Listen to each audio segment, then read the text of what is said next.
tardes. Un día más, aquí estamos en Vuelta Rápida GT, en casa.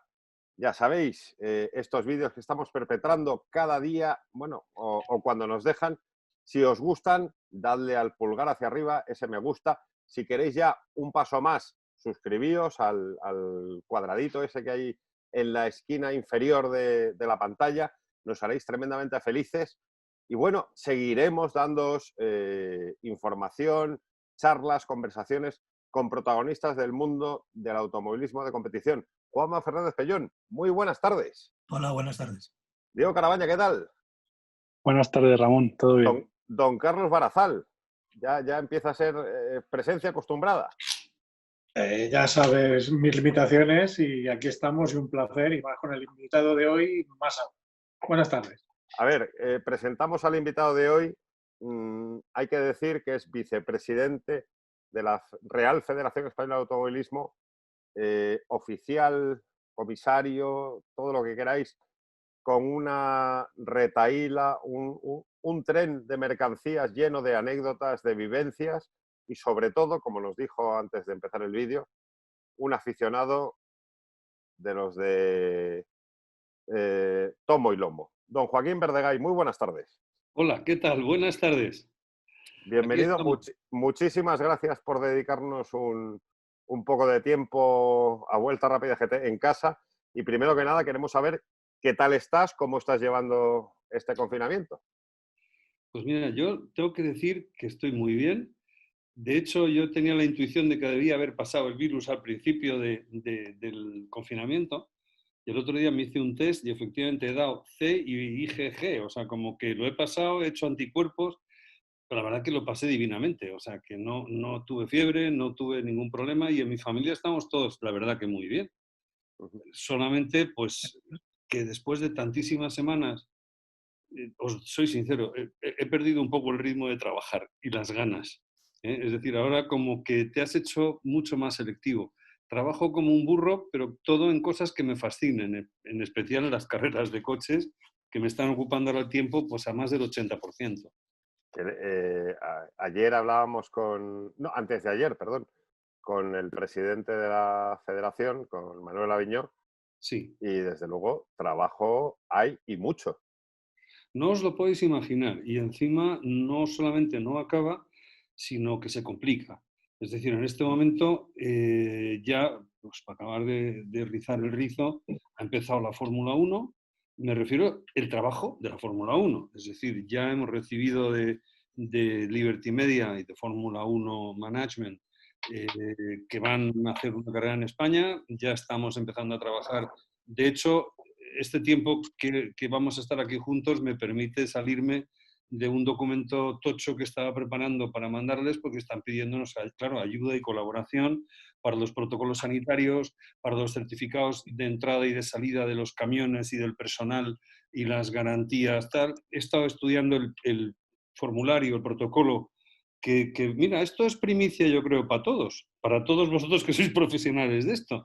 Me ha encantado, porque el protocolo de la Fórmula 1 prevé las rutinas de transporte, entre comillas, turístico de los equipos. Es decir, se comprometen a que todo el mundo duerma en habitaciones individuales, a que el transporte se hace con vehículos propios que se desinfectan antes, al llegar, al salir y al volver a llegar en cada uno de los traslados. Se comprometen a una serie de turnos de comida.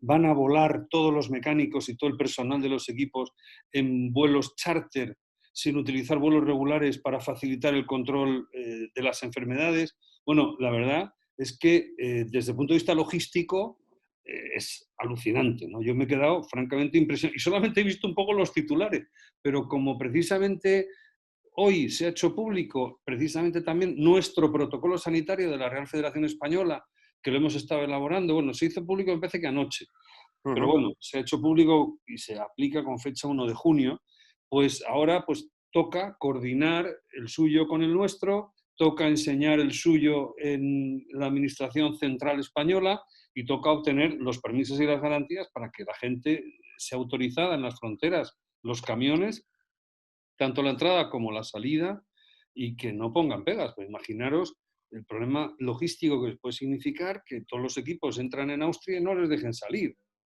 Claro. O sea, sería dramático, ¿no? Y Por- sobre todo con los mensajes tan contradictorios que manda nuestro querido gobierno español. Porque lo hablábamos el otro día con el presidente, está muy bien las iniciativas que dé las federaciones nacionales, la FIA en su caso, pero claro, aquí dependemos un poco de los gobiernos soberanos. Sí, de los 17, pero todavía es más dramático a nivel deportivo, porque veréis, el estado de alarma le permite al gobierno central arrogarse o recuperar una serie de competencias que estaban transferidas de forma más o menos intensa a determinados gobiernos autonómicos. De acuerdo, pero es que, por ejemplo, la sanidad es una de esas competencias que estaba 100% transferida. O sea, de hecho, la única competencia que le quedaba al gobierno central es el combate de las pandemias o de las epidemias, ¿no? Es decir, como esta circunstancia. Pero, ¿qué ocurre? Que la materia deportiva está no solo transferida, sino piramizada o piramidizada. Es decir, yo, como Federación Española, solo tengo competencia en competiciones de ámbito estatal o internacional que se celebren en España, pero no tengo ninguna competencia en competiciones de ámbito autonómico. Con lo cual, el hecho de que haya estado de alarma a mí no me da competencia sobre la Federación Asturiana, ninguna, ni sobre el automovilismo extremeño, ninguna competencia. ¿Qué ocurre? Que ese protocolo que hemos sacado hoy ya dice en la carta como la que se comunica a todo el mundo, a todos los grupos de destinatarios, ya dice que solo es aplicable, primero, a las competiciones oficiales de ámbito estatal o internacional, que no es aplicable a las competiciones de ámbito autonómico. Ahora bien, que podría ser recomendable y que evidentemente si una federación autonómica lo quiere hacer suyo o lo quiere modificar o lo quiere incrementar o lo quiere reducir, pues obviamente son libres, ¿no? Y el trabajo ya está hecho, porque creo que el trabajo es un trabajo encomiable, o sea, nos hemos dejado muchas horas, muchos profesionales, en concreto 3 médicos, Isabel Ornaque, la presidenta de la Comisión Médica de la Federación, Víctor, un médico de Las Palmas, de la Federación de Las Palmas y conocido oficial de automovilismo, Ángel Paniceres. Y presidente de la Federación de Las Palmas mucho tiempo. Mucho tiempo, efectivamente. Sí, sí. Efectivamente. Y luego, bueno, además un tío de las carreras también de esas caras buen amigo, si sigues los rallies, ves a este y dices, mira, ya estoy en un rally. A ver, aquí a qué se corre, ¿no? Y también Ángel Paniceres, que viene a ser lo mismo pero en Asturias. Eso es. Un empresario muy conocido de ambulancias, pero no ya solo de ambulancias, sino que como es de los nuestros, de los ruidos, pues tiene probablemente los mejores equipos de rescate y de intervención que hay en España. Me refiero a equipos desde el punto de vista de vehículo, equipamiento y también el personal técnico y sanitario necesario para manejarlos, ¿no? Que piensas en un vehículo R y te viene a la cabeza Paniceres. Claro.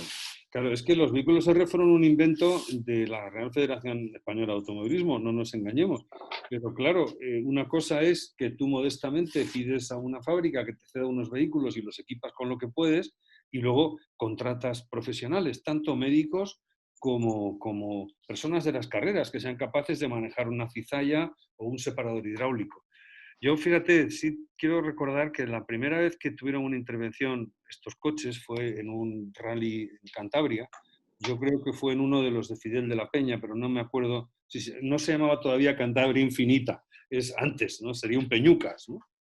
Entonces, de repente un coche se salió en un rasante y dio a varios espectadores. Y uno de ellos le partió el cráneo, pero con fractura abierta de cráneo. Imaginaros de lo que estamos hablando. Y gracias a un coche R, ese señor sigue yendo al peluquero todos los meses, ¿no? O sea, que no solo le salvó la vida, sino que fue ante una lesión de esas que solo la ves y te caes de espaldas diciendo, ya está.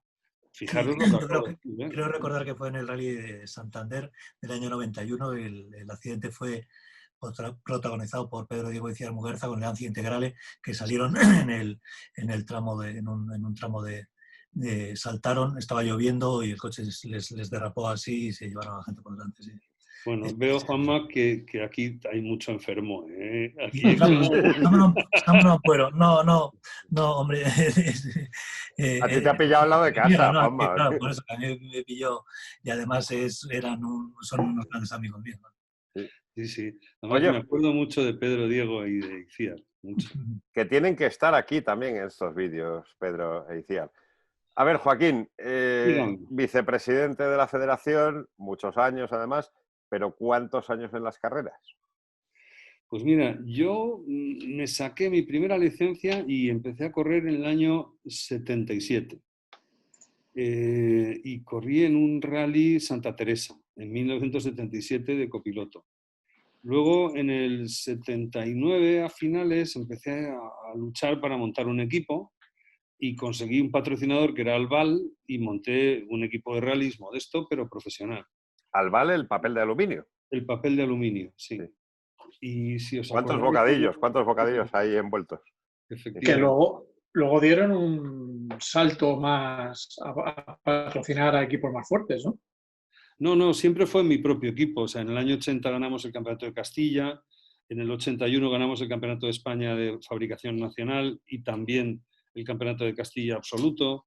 En el año 82, bueno, en el año 82 lo que pasa es que a mí me fichó For España y entonces como me quedaba un año de patrocinio, lo que hice fue pasar las pegatinas, por así decirlo, y el presupuesto a algunos amigos, que eran Rizos Muñoz, Alfredo del Águila y la gente, los Citroën Visa 1000 pistas, bueno, el GT primero y el 1000 Sí. pistas, pero porque yo personalmente estaba fichado por For España, entonces yo ya no podía manejar mi equipo y lo que ocurre que el tercer año, como digo, de patrocinio, pues el equipo desapareció como tal, ¿no?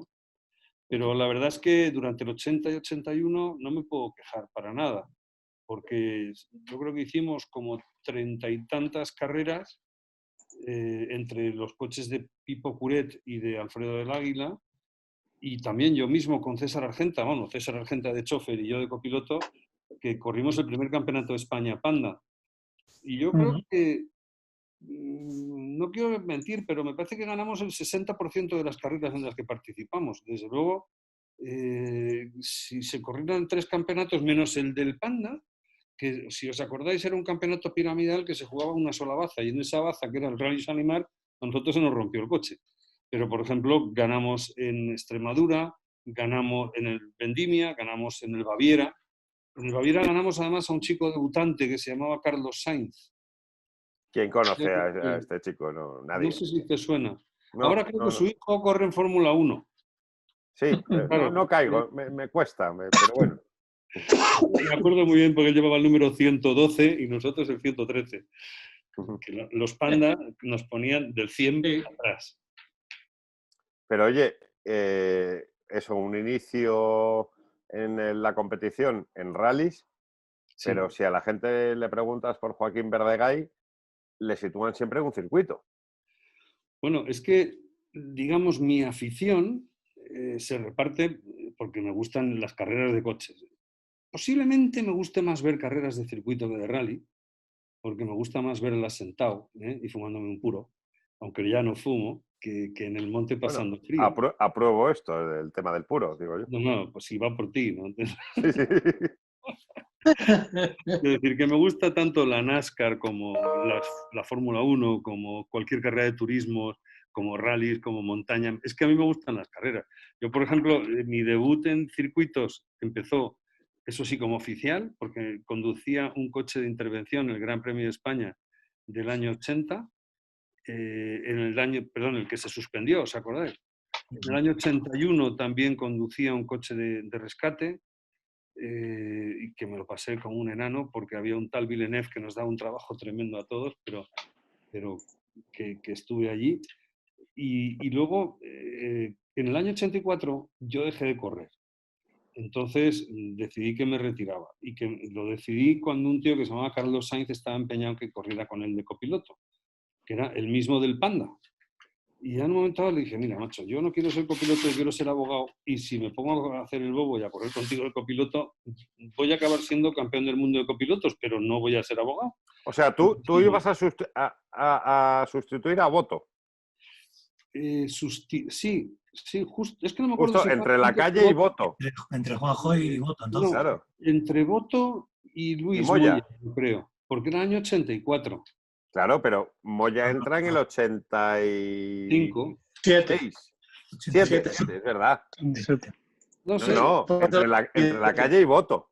No, pero ya No, estaba pero Boto corriendo con él, ¿eh? Antonio ya estaba. Antonio, vamos a ver, antes de yo empezar a correr, en los años 74 y 75, yo empecé a ir a los circuitos de mecánico con el equipo de Calixto Moreno Competición y venía otro Grasillas conmigo, que era Antonio Boto. O sea, Antonio Boto y yo hemos estado yendo a las carreras, pero para empujar el camión o para bajar las ruedas de grasilla, de aprendiz de mecánico, en el Campeonato de España de Turismos del año 75 y 76, vamos, con... con Calixto Ay, Moreno. Y no, pero con... tú has coincidido también con unos tal Ruiz Jiménez Sí, de claro. toda la vida. Sí, que- sí. No, pero Antonio estaba mucho con... Joder, Boto. Sousa, con Pablo antes, Sousa, no. No, Jaime Sáenz de Pablo Madrid. Sousa es un Jaime niño. San de Madrid. Jaime Sáenz de Claro. Madrid, efectivamente. Que eran toda la gente de Keeper, que era la pandilla de Keeper, o éramos la pandilla de Keeper. Sí, Qué sí. gran sitio, Keeper, hay que decirlo también. Y Boto, además, era cuando la Copa Renault era de la cuadrilla de Rafita Ochoa, Sí, justo. en vez de la cuadrilla de Sainz. Si es que el tema Boto Sainz al principio tiene mucho amigo, hasta que un día tienen como una enganchadilla y desde ese día son los mejores amigos. Sí, sí. No, la verdad es que, bueno, es que los de las carreras de Madrid, pues éramos pocos y nos juntábamos. Entonces, pues yo me Bueno, acuerdo que a mí- pocos. Bueno, pocos. Yo me acuerdo que a mí me enseñaron a lo que era un carnet de ruta y cómo se hacían controles horarios Juanjo Lacalle y Juan Petisco en la barra de Tartufo. Te iba a decir, o del 6 Con el Peniques. Sí, talonario de Otro notas gran sitio, el Tartufo. ¿Perdón? Otro gran sitio, el Tartufo. Sí, sí. Pues Sí, en sí. la barra de Tartufo, que estaba a 116 pasos de mi cama, yo vivía en la Gran Vía, en la esquina de Víctor Hugo, bueno, pues... Podías ir arrastrándote y todo. Sí, pero una vez me perdí de regreso. Esto lo puedes cortar, lo puedes cortar. No. Estas son las que han prescrito, Imaginaros- Joaquín, ya no hay problema. Imaginaros que me perdí, pero es que os doy mi palabra, que eran 116 pasos, desde la puerta de Tartufo al portal de mi casa. Y no llegué, vamos, aparecí por Tirso de Molina, ¿no? Una cosa total. Sí. Pero bueno, o sea, me di un paseo. Es que me encantaba andar. Fue todo por el deporte. Claro, por supuesto. Pero bueno, ya te digo, ahí pues os hablo del año 76, yo acabé la carrera en el 78, entonces fue durante la época de estar estudiando la carrera, ¿no? Y ahí Es que conocí a Boto. hay que decir, para los espectadores / oyentes que no lo sepan, que Joaquín Verdegay es abogado, tiene un despacho de un prestigio ya consolidado, desde luego aquí Muchas gracias. en Madrid y en toda España. Y bueno, que no todo es carreras, también hincaba los codos. ¿No? Y además, la verdad que mucho. Los hincaba mucho porque yo no tenía fortuna familiar que me permitiese vivir. O sea, o vivía de mi trabajo o no vivía. Y ciertamente que al principio ganaba más dinero de copiloto y con las carreras que lo que ganaba de abogado, porque mi primer sueldo de abogado en el 78 eran 25.000 pesetas al mes. Y en los rallies me pagaban de copiloto 25.000 pesetas por rally. O sea que era sensiblemente distinto, ¿no? O sea que si me hacía... No hables de dinero que los copilotos de hoy en día igual. Se cabrean. El mundo del automovilismo actual igual dice, jolín, ¿cómo se los gastaban en aquella época, no? Hombre, pero te quiero decir que era muy poquito, o sea, para que, por así decirlo, no sé, no llegabas haciéndote 5, 6, 7, 8 rallies al año, de eso solo no podías vivir, obviamente. ¿No? Los pilotos tampoco, ¿eh? O sea, el primer piloto que empezó a ganar bien dinero en el Mundial de Rallys fue un amigo mío, del que hemos hablado varias veces, que hizo ricos a todos los pilotos que vinieron después de rallies, que fue Carlos. Hasta Carlos estaban realmente muy mal pagados. Y el artífice de que pudiera estar mucho mejor pagado Carlos, en su momento, fue el Rizos, que se lo sabía todo muy bien y que fue un asesor magnífico para que Carlos de verdad supiera el terreno que pisaba y el que podía pisar. Pues claro, ahí de management de pilotos os podéis imaginar que no sabía nadie. Y como esa función prácticamente no existía, era la ventaja que tenían los team managers Claro. para decir, pero tú, chalao, ¿qué me estás diciendo? Yo te pago el viaje, ¿no? O sea, el otro día hablábamos de Alfonso de Portago. Alfonso de Portago en el 57 no cobraba nada de Ferrari, sencillamente compartía los premios y se pagaba los viajes. Y era piloto oficial. También porque podía. Claro, también porque podía, si no, no habría podido llegar nunca, si no hubiera podido comprarse los propios Ferraris hasta que le ficharon, pero para poder pilotar un D50 en Fórmula 1, su contrato era una parte de los premios que se obtuvieran y él se pagaba los viajes hasta los transoceánicos. Lo cual, pues fíjate, y en 20 años las cosas cambian de la noche al día, porque hablamos de 20 años después, nada más. Pero bueno, y luego os contaba que llegué en el 84, me retiré de la práctica activa, le juré por Dios a Carlos que no me sentaría con nadie en un coche de carreras y cumplí, me refiero a la derecha de nadie, hasta el punto que ya cuando él estaba en Toyota un día le llamé y digo, tío, tengo un mono que no puedo con él, necesito ir a entrenar contigo y me invitaron a hacer una sesión de test porque no podía más. Pero bueno, ahí empecé de abogado de la federación. Acababa de llegar a la presidencia de la Federación Carlos Gracia. El automovilismo desde el punto de vista federativo y normativo estaba hecho un auténtico desastre. Los anteriores presidentes a Carlos, que todos habían sido gente pues, muy de las carreras o muy ingenieros de caminos, como Sandro Rocci, honradamente era tan sumamente complicado hacer la clasificación del Campeonato de España de Rallys con los algoritmos que colocaban, que hacían falta que el propio Sandro fuera el que hiciera la clasificación del Campeonato de España después de cada rally, ¿no? Una cosa tremenda. Entonces hubo mucho que hacer, aparte cambió la legislación, llegó el IVA, llegó la Unión Europea y tuvimos que reformar desde abajo la totalidad de la legislación y de la reglamentación deportiva en todas las federaciones. Y ese curro pues me tocó. Y luego, a partir de ahí, pues en la FIA metí la cabeza, entré en el Tribunal Internacional de Apelación, que entré con 26 o 27 años, pues yo nací en el 56, o sea, y esto fue en el 85, pues tendría 28, 27 o 28 años.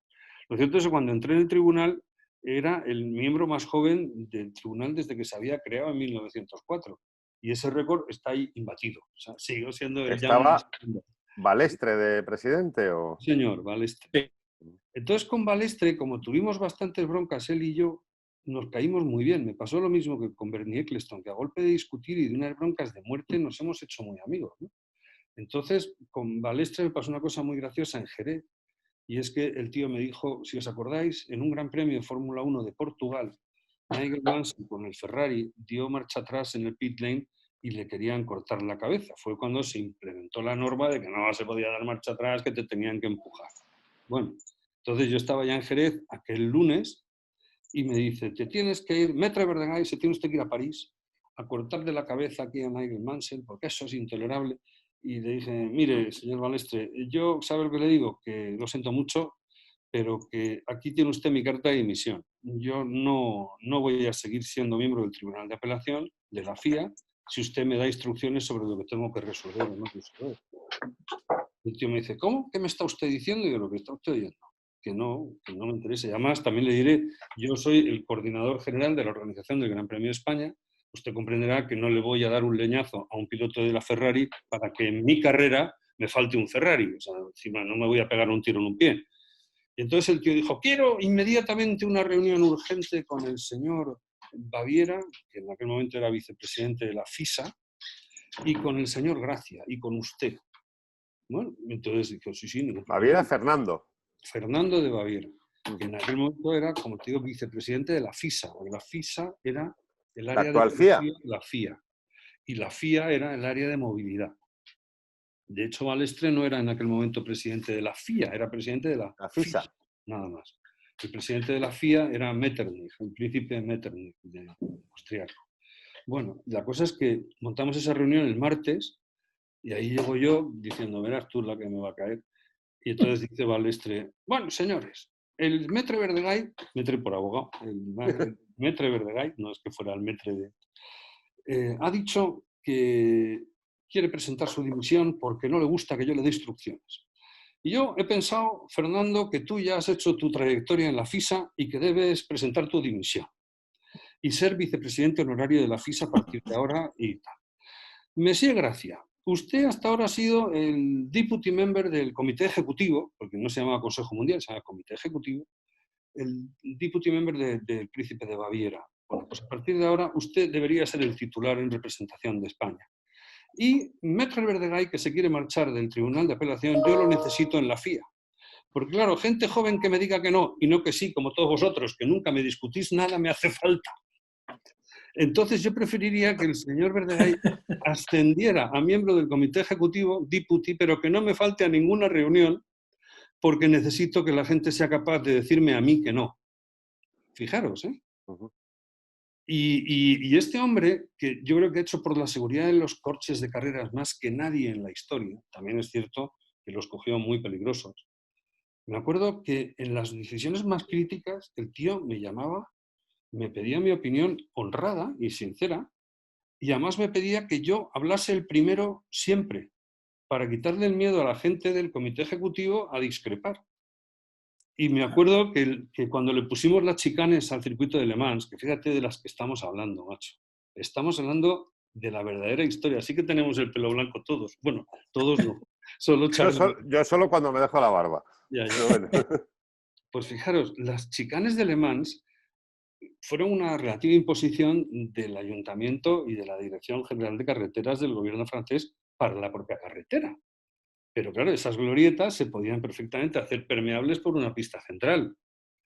Pero ahí entró lo de que no, que la chica, que la velocidad. Y me acuerdo que me tocó y yo cojo la palabra y digo, bueno, de la misma forma que la Maison Blanche desapareció, yo estaba hablando en francés.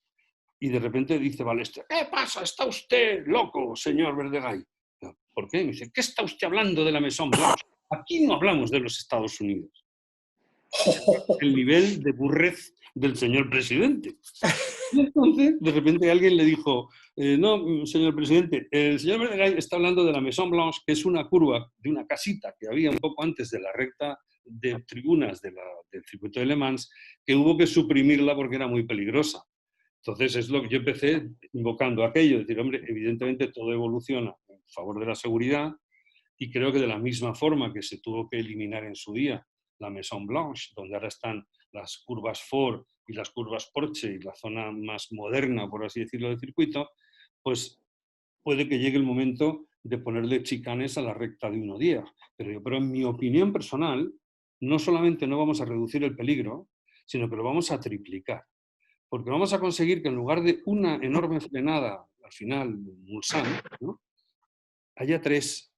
Porque con la potencia de los coches, sectores de recta de más de 1,5 kilómetros, 2 kilómetros y otra vez 2 kilómetros y pico que tienen los 3 sectores, van a hacer que todos los coches rápidos superen los 350 y tengan que hacer 3 frenadas a 350 y no una. Claro. Y el tiempo de refrigerar los frenos pues es más breve que el que tienen entre Mulsanne e Indianápolis. Con lo cual, bueno, yo creo que esto no va a ser menos peligroso, sino mucho más, porque va a triplicar la fatiga de frenos. Pero de todas maneras creo que no tenemos otra que votar que siga las chicanes, y aparecieron las chicanes. Pero luego es muy curioso porque en el relato que tenemos y mucha gente joven que recurre a Internet y a los medios, Balestre es una especie de ogro peligroso que era como terrible, ¿no?, en el automovilismo de competición. Bueno, era un ogro peligroso. De hecho, al otro lado de la pantalla de este ordenador está mi mujer que está trabajando y se está riendo porque ella conoció muy bien a Balestre y soportó varias cosas, ¿no? O sea, por ejemplo, me acuerdo de una cena del Gran Premio de Italia que el señor Balestre, para que os hagáis una idea del perfil humano, bueno, para que os hagáis una idea del perfil humano, su secretaria, que se llamaba Nicole de Knop, y el secretario general de la FISA, que era Yvonne León, eran pareja. Y solo lo sabía yo en las proximidades de la FIA porque estaban aterrados de que si se enteraba Balestre de que eran pareja, les despidiera. El señor Balestre, tú le preguntabas, ¿cómo quiere el agua mineral? ¿Con gas o sin gas? Respuesta, siempre, de las dos. ¿Fría o del tiempo? Ambas. De las dos. Con lo cual, prepararle la nevera de la casita o de la oficina de Balestre significaba agua con gas, sin gas. Ah, y perchas. Necesitaba un galán de noche para colgar su cazadora y perchas, porque cada cosa que él colgaba tenía que tener su propia percha. O sea, no podía poner dos prendas encima. Bueno, y de repente, en una cena del Gran Premio de Italia, que se hizo en un barco en el lago de Como, navegando, le pareció que ya estaba retrasándose demasiado la cena. Y entonces dijo, señores, como esta cena se alarga, voy a hacer yo un poco de magia. Se puso de pie, cogió un plato, lo levantó y dijo, ¿ven este plato? Ah, lo tiró al suelo y lo rompió. Ya no está, lo he hecho desaparecer. ¿Ven este otro plato? ¿Ven? Ya no está. Ah, lo tira y lo rompe. Y dijo, y así voy a seguir hasta que este barco no me devuelva al puerto. O sea, imagínate el nivel de ineducación. Pero, aunque yo tenía 30 tacos en aquel momento y él 60, conmigo tenía un respeto absoluto. Porque también me acuerdo que en el año 88 o 89, en una carrera del Campeonato del Mundo de prototipos que se hizo en el Jarama, en la cena de gala, me dijo, Maître Verdeguy, necesito que usted traduzca mis palabras, pero que las traduzca literalmente. Y digo, muy bien, y ya me lo veía venir, digo, ya verás tú. Y dice, je suis un idiot. Y digo, el señor presidente dice que él es un idiota. No, Maître Verdeguy, debes de repetir mis palabras. Digo, no, señor presidente, yo estoy traduciéndolas. Y así tuvimos una discusión, pero no consiguió que yo dijera que yo era un imbécil, ¿no? O sea, pero te quiero decir, era un tío que yo con él tuve siempre muy, muy buena relación. Era un absoluto ineducado. Otra anécdota muy divertida en el Jarama, del cabrón de Ken Tyrrell. Uy, perdón, no sé si se pueden decir estas cosas. Por supuesto que sí. Ken Tyrrell era un tío también con un sentido del humor socarrón inglés muy importante. Y entonces, el año 80 o en el 81, cuando se montó la bronca, no, en el 81, porque este año la carrera sí se celebra. 81. En el 81 se dirige, él se le encantaba dirigirse a todo el mundo, entonces convoca a todos los jefes de equipo, team manager, y debajo de la tribuna del Jarama, donde había en aquellos momentos la sala de prensa, pues habría a lo mejor 80 o 90 personas, y el tío, Balestre, se dirige a todos los equipos y habla en inglés, ¿no? En un inglés pues bastante macarrónico, pero en inglés. Y cuando termina, dice, ¿hay alguna pregunta? Y Ken Tyrrell levantó la mano y dijo, sí, señor presidente. Could you repeat in English, please? No, para que te vayas entrenando. Y era un tío que eso lo aceptaba, ¿no? O sea, pero la megalomanía, yo creo que se convierte, o sea, si tú no has conocido a Balestre, no sabes lo que es megalomanía. Claro. Pero bueno, a lo mejor viendo la película de Chaplin, ¿no? Del gran dictador y tal, pues te puedes hacer una idea. O habiendo sido amigo de Adolfo Hitler, no sé, supongo que eso es megalomanía, porque este los dejaba. A mí me acuerdo una vez, me dice, fíjese, señor Verdeguy, esta mañana cuando me afeitaba, me he planteado, Jean-Marie, eres el presidente de casi 200 millones de personas. Son los miembros de los clubes. Y de repente he pensado, ¿y de sus familias? Y digo, jope. O sea, esto que os cuento es verdad. Se lo tenía subidillo. Bueno, una cosa tremenda. Como su pasión por los salmonetes. Era una cosa también tremenda. Que luego del tema de Cádiz y de la zona de Andalucía ya hablaremos. Oye, Joaquín, ¿y Bernie Ecclestone? Pues mira, Bernie Ecclestone es probablemente la persona más inteligente que he conocido en mi vida.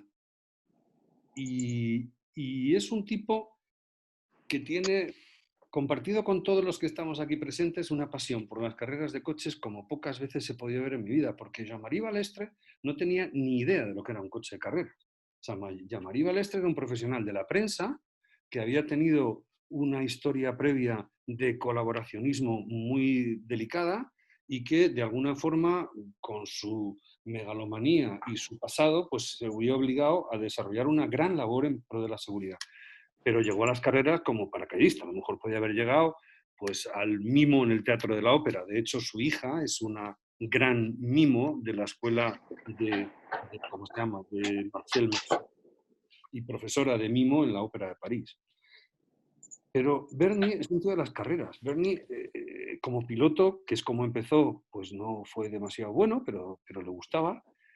y tenía una gran pasión, y es el que tuvo la visión de convertir en un gran negocio, y como él decía, voy a hacer que los grandes hombres de negocio del mundo tengan un punto para reunirse y hablar de negocios, pero en ambiente de country club, que era su idea de lo que iba a ser el paddock de la Fórmula 1.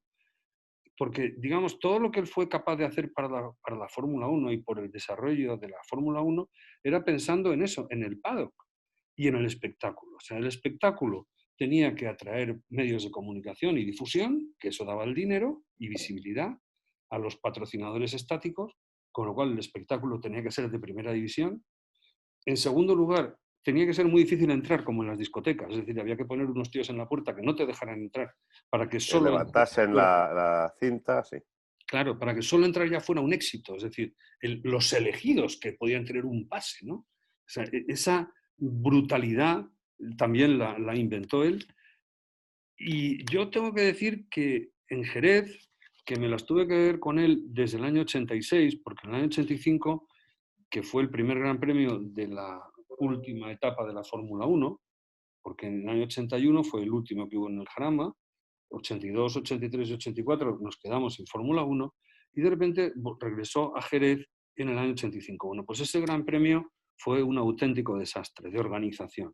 Los tiempos habían cambiado, los oficiales españoles no tenían cogida por la mano la rutina de lo que era un gran premio de Fórmula 1, la precisión matemática, porque no sé si a lo mejor nuestros espectadores ya se han dormido y se han suicidado la mayoría, pero... No lo creo. ¿No lo crees? Bueno, la cosa es que un gran premio de Fórmula 1 desde el punto de vista organizativo es como una orquesta sinfónica, pero en lugar de tener un número reducido de músicos que caben en un escenario, tiene como 2000 personas que tienen que tocar con la misma precisión. Y digo la misma porque es la misma. Si tú no conectabas exactamente a las 14:00 porque empezaba la vuelta con bandera verde, por cada 10 segundos de retraso tenías penalizaciones de decenas de miles de dólares. Y si llegabas a acumular 20 segundos de retraso, la penalización era casi ya de 1 millón porque perdían todas las televisiones que estaban conectadas una cuña publicitaria. Con lo cual, el adelanto era impensable. Y el retraso, te tenías que jugar lo que hiciera falta, pero sabías que yo en Jerez, en el 87, tuve un retraso por culpa del helicóptero en el inicio de una sesión de entrenamientos y me cayeron $20.000 de multa. O sea que es francamente complicado. ¿Qué ocurre? Que vuelvo otra vez a Bernie Ecclestone. Yo en ese Gran Premio del 85, que discutí muchísimo con él, lo único que aprendí fue que no había que tenerle miedo. Yo tenía un inglés, el mío de ahora es macarrónico, el del año 85 era todavía peor, era como el de los indios. Entonces me acuerdo porque le pregunté a un tío, ¿cómo se dice? Aquí el único que grita soy yo. Y me lo explicaron, me dijeron, well, here the one who shouts. The only who shouts it's me. Me dijeron. Y bueno, pues voy para allá. Y le entré y le digo, Bernie, this is not a colony, this is Spain. And here the only who shouts it's me. Entonces, cuando esto lo oyó, el tío ya empezó a cambiar de forma de ver las cosas conmigo. Y me acuerdo porque mi mujer, aquí presente, llegó al circuito, pues esto a lo mejor fue el miércoles, jueves, llegó el viernes. Y entonces yo se la presenté y Bernie cogió, salió de su autobús, donde estaba, en la puerta del autobús. Donde siempre ha estado, además, ese autobús. Le presento a Virginia, mi mujer, y me dice, ¿por qué tiene este pase? Y tenía un pase pues, de paddock, el de peor categoría que se podía tener, ¿no? Y digo, pues hombre, pues porque es el que debe tener una persona. Dice, pero es tu mujer. Y digo, no, pues ese es el pase que debe tener mi mujer y no otro. Y dice, un momento. Y coge a Virginia de la mano y la mete en el autobús. Y vuelve a salir y dice, y le había puesto todos los pases. Vamos, podía entrar hasta en el cuarto baño de señores, montarse en los coches de Fórmula 1, o sea, todo. Y dice, ahora vas a tener que explicar tú a la gente por qué tu mujer tiene estos pases. Y me dice, pero de todas maneras quiero que sepas que de todas las chicas que te llevas a las carreras, ella es la que más me gusta. O sea que fue una demostración de, ya está, hemos hecho las paces, ¿no? Porque el día antes él se puso histérico. A Bernie le gustaba mucho presionar a los organizadores el miércoles y el jueves, porque solo con presión entendía que la gente funcionaba. Pero yo creo que los españoles funcionamos mejor con pundonor que con presión. Y lo cierto es que estoy muy orgulloso de decir que el mejor Gran Premio del mundo, desde el año 90, 91, 92 y hasta hace poco, siempre ha sido el de España. Porque nosotros tenemos unas capacidades de improvisación y unas capacidades de seriedad profesional que es muy raro encontrar juntas. O sea, un alemán puede que sea tan puntual como un español. Un inglés no es tan puntual como un español. Pero ni un inglés ni un alemán tienen nuestra capacidad de improvisación. Y ni un inglés, ni un alemán, ni un holandés, ni un noruego, aunque llegan puntuales porque es que es la hora. Los españoles llegan puntuales porque me cachis en todo, yo lo voy a hacer mejor que estos guiris de mierda que se habrán creído. Yo creo que esa es la fibra que había que tocar, ¿no? Entonces, por ejemplo, insisto, desde el año 86 que me tocó bregar con el Gran Premio, yo creo que generamos un equipo maravilloso de la gente de Jerez que fue capaz de hacer unas carreras espectaculares, espectacularmente bien organizadas. O sea, fijaros el siniestro de Martin Donnelly, que fue un leñazo como pocas veces se han visto, bueno, diría como nunca se había visto antes, porque acordaros cómo fue el proceso. El coche en marcha se parte, se cae el piloto. Y con el piloto en el suelo, los restos del coche se estrellan. O sea, no es que el piloto salga despedido como consecuencia de un accidente, sino todo lo contrario, el coche se parte en marcha. O sea, una situación absolutamente imprevisible, oye, y funcionó como un reloj. En la película de Senna se ve que había un poco de mogollón en los momentos en los que también salgo yo jovencito en esa secuencia, pero es que ese momento del mogollón, Martin Donnelly ya estaba vivo, y digo ya estaba vivo porque cuando llegamos a Ayrton Senna y yo, Donnelly no respiraba. Lo estaba atendiendo un médico, no respiraba. Me acuerdo que yo le miré al médico, le hice un gesto de ¿qué pasa? Y él me hizo claramente, no tiene respiración espontánea. Y en ese momento Ayrton Senna me dijo, ¿no respira? Y digo, no. Y Ayrton se desmayó en mis pies, o sea, se desmayó, le tuve que sujetar para que no se cayera, ¿no? A partir de ese momento, los médicos españoles le salvaron la vida, los servicios funcionaron de locura, en menos de una hora estaba en el hospital de Sevilla en manos del equipo de traumatólogos más impresionante que te puedes imaginar, y ese mismo día, en cuanto lo estabilizaron, pues le estaban operando una de las piernas, me parece que la operación duró 9 horas, y la otra operación de la otra pierna, que fue al día siguiente, duró otro tanto. Quiero decir, que en España tenemos esa capacidad, los rallies del Mundial tenemos el mismo nivel. El equipo de gente de Barcelona aprendió de toda la experiencia que ya teníamos.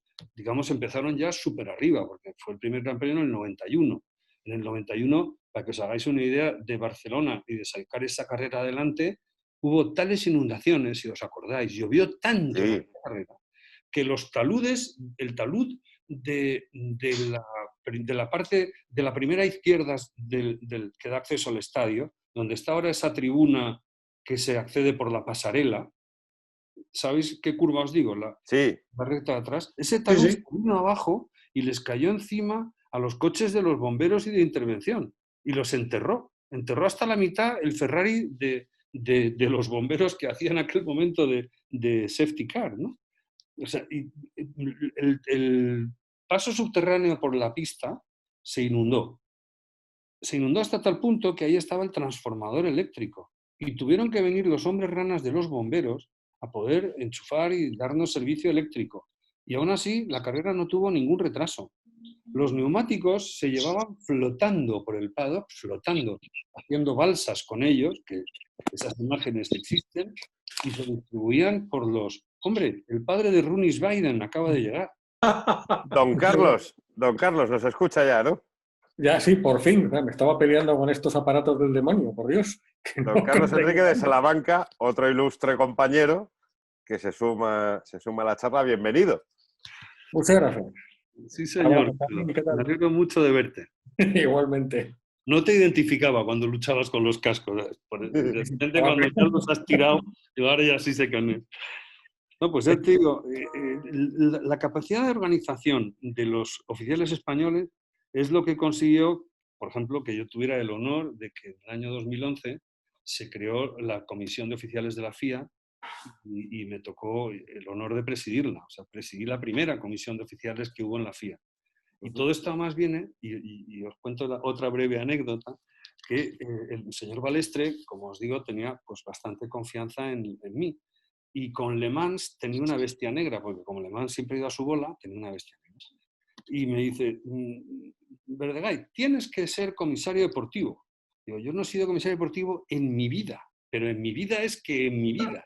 Me dice, pues sí, tienes que actuar de comisario deportivo. El domingo que viene actúas. Digo, ¿y en qué carrera? Me dice, las 24 horas de Le Mans. Digo, pues no está mal para debutar, ¿no? Y mi debut como deportivo fue en las 24 horas de Le Mans. O sea que yo nunca he jugado en segunda división, macho. O sea, me cogieron para la Champions. Oye, Joaquín, y te voy a hacer una pregunta delicada y quiero que seas sincero. ¿Eccleston o Liberty? Ay, pues románticamente Eccleston, y espero y deseo que Liberty lo haga muy bien. Pero es que Liberty es una empresa, Eccleston es un ser humano. No sé, Chase Carey me cae muy bien. Pero no es comparable, no sé, es como si me dices el Corte Inglés o León Felipe, macho, pues no sé, ¿sabes? O sea, es que... Pero van a cambiar tantas cosas, ¿tú crees? Ya han cambiado tantas cosas como no os podéis imaginar. Ya no es difícil que te den un pase para entrar en la Fórmula 1. Ahora ya es fácil. No te putean, es decir, tú antes, teniendo el teléfono móvil de Pasquale Latunedu, que era el que administraba los pases, pues yo me tenía que esperar un mínimo de 2 horas en cualquier clima para que un propio me dejara recolectar mi pase o el pase de parking, ¿no? Ahora tú lo pides y te lo mandan por un courier a tu casa y llegas al circuito ya con tu pase acreditado y no tienes que hacer cola, ¿no? Es decir, las cosas han cambiado muchísimo. También os digo, desde el punto de vista de espectáculo deportivo, lo de ahora es un auténtico desastre. Pero un desastre sin paliativos. Esto es una mierda de espectáculo y perdonadme que sea así de claro. Pero eso no es la culpa de Liberty, ¿no? La culpa es de los reglamentos y de las marcas. O sea, ¿vosotros concebís que el Mundial de Fútbol pudiera estar reglamentado por Adidas y Nike? ¿A que no? Bueno, pues no. Porque Adidas y Nike venderán botas, balones o camisetas, pero les importa un pito que el fútbol sea bonito o no. Les importa un pito que haya más o menos espectadores el día de mañana. Les importa que el día de hoy, que tiene X espectadores, pues que los X vean mis botas o compren mi producto. Es lo que les importa. Y a los señores de Mercedes, de Fiat y tal igual, a todos menos a Ferrari, les importa principalmente poco el deporte. Y digo menos a Ferrari no porque sea ferrarista, que lo era o que lo soy, porque como ellos dependen del valor de su marca, la marca Ferrari requiere de leyenda y la leyenda, en mi opinión, se genera mejor con éxitos deportivos dentro de un deporte legendario que a golpe de calidad o de número de victorias. O sea, Ferrari es Ferrari siendo pues, posiblemente el equipo con mayores travesías del desierto de la historia. O sea, 17 años sin pisar un podio, macho, y no perdió ni un ápice de su presencia. Y desde el 79 hasta que Schumacher se hizo campeón del mundo, no tocó pelo. Pero da igual. Entonces, para mí el drama es que Liberty, al paso que vamos, lo tiene negro, pero negro color teléfono. De los negros de baquelita.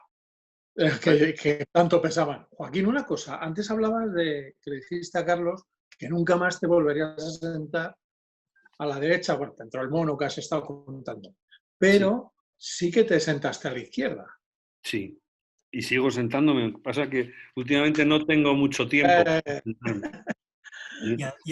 Cuéntanos. Y decía que le gustaba más para ver los circuitos y sin embargo lo que hace son rallies, ¿no? O sea, lo que te montas para correr son rallies, ¿no? Es que me gusta mucho más correr en rallies que correr en circuitos. En circuitos, fíjate, he dado vueltas yo creo que en todos los circuitos que conozco, incluido Indianápolis, versión 500 millas en el cuadrado.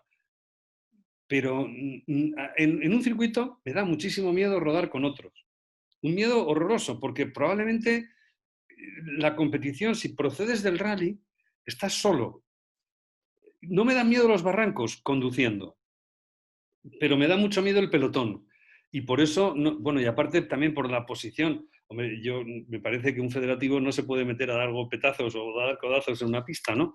Y por eso puedo hacer rallies sin ningún problema,